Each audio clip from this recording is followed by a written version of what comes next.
Ton travail n'est pas une simple profession. C'est un cadre ministériel par lequel Dieu veut se révéler à plusieurs. Demande de lui les aptitudes nécessaires pour être un bon ministre.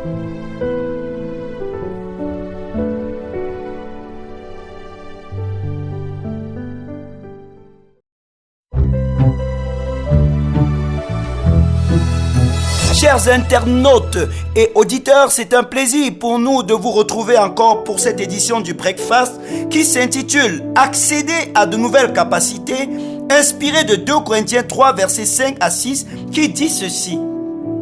Ce n'est pas à dire que nous soyons par nous-mêmes capables de concevoir quelque chose comme venant de nous-mêmes. Notre capacité, au contraire, vient de Dieu. Il nous a aussi rendus capables d'être ministres d'une nouvelle alliance, non de la lettre mais de l'esprit, car la lettre tue, mais l'esprit vivifie. Amen. C'est à tort que plusieurs ont segmenté leur vie en vie spirituelle, vie sociale, vie familiale, etc.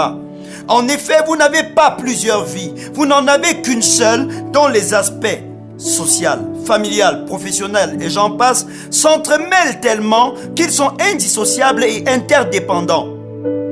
Lorsque vous décidez de faire de Jésus votre Seigneur, il règne sur toute votre vie et vous apporte tout ce dont vous avez besoin pour être la meilleure version de vous-même. L'apôtre Paul relève dans 2 Corinthiens 3 versets 5 à 6 des informations précieuses quant à votre rôle et aux ressources incroyables qui vous sont accessibles.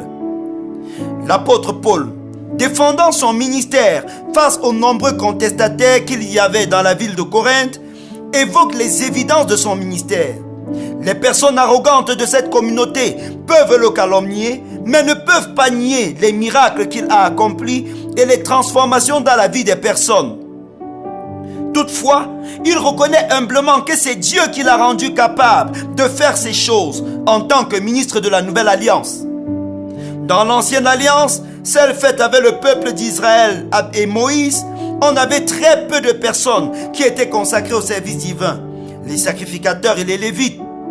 Ils faisaient le service au temple. Mais dans la nouvelle alliance, c'est différent. Tous ceux qui croient en Jésus sont des sacrificateurs et sont appelés non plus à servir au temple, mais partout où ils vivent. Si vous avez reçu Jésus, cessez de croire que seuls les pasteurs, apôtres et autres sont ministres. Vous l'êtes aussi. Vous êtes un temple vivant par lequel Dieu veut se faire connaître à votre famille, à vos voisins, à vos collègues et à bien d'autres. Votre travail n'est pas une simple profession.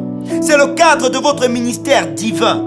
De même que Dieu a rendu Paul capable d'un ministère fructueux, il a aussi des capacités à vous communiquer.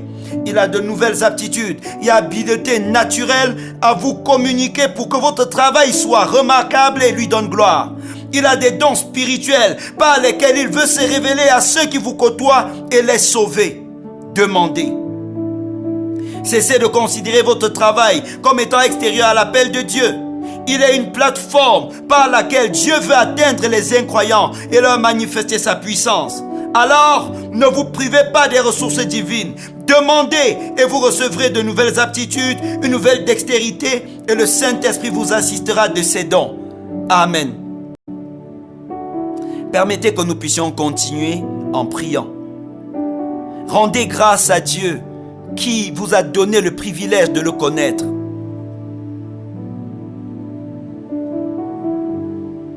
Reconnaissez devant le Seigneur que le travail qu'il vous a donné, le commerce qu'il vous a donné, l'entreprise qu'il vous a donné est une plateforme ministérielle.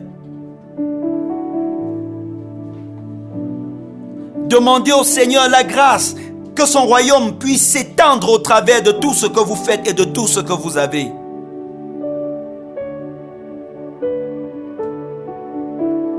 Demandez au Seigneur de vous accorder, d'expérimenter sa présence dans ce que vous faites au travers de nouvelles capacités. Demandez-lui d'aiguiser vos mains, d'aiguiser votre intelligence, d'aiguiser votre bouche pour que sa gloire soit visible dans ce que vous faites.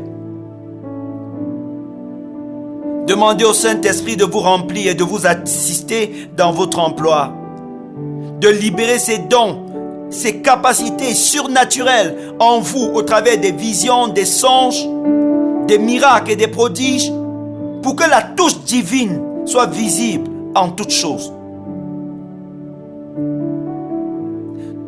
Demandez à Dieu de faire de tous vos ouvrages quelque chose d'extraordinaire qui amène les gens à admettre que ce n'est pas un homme qui l'a fait, qu'il y a la main de Dieu dans ce que vous faites. Je prie que le Seigneur, en ce moment, par son esprit, vous visite, qu'il vous touche à l'endroit où vous êtes, qu'il libère son potentiel en vous, qu'il active ses grâces en vous et qu'il vous rende capable des choses extraordinaires au nom de Jésus-Christ. Amen. Continuez même après avoir achevé l'écoute de ce breakfast à chercher la face de Dieu pour qu'il continue à vous remplir. Amen.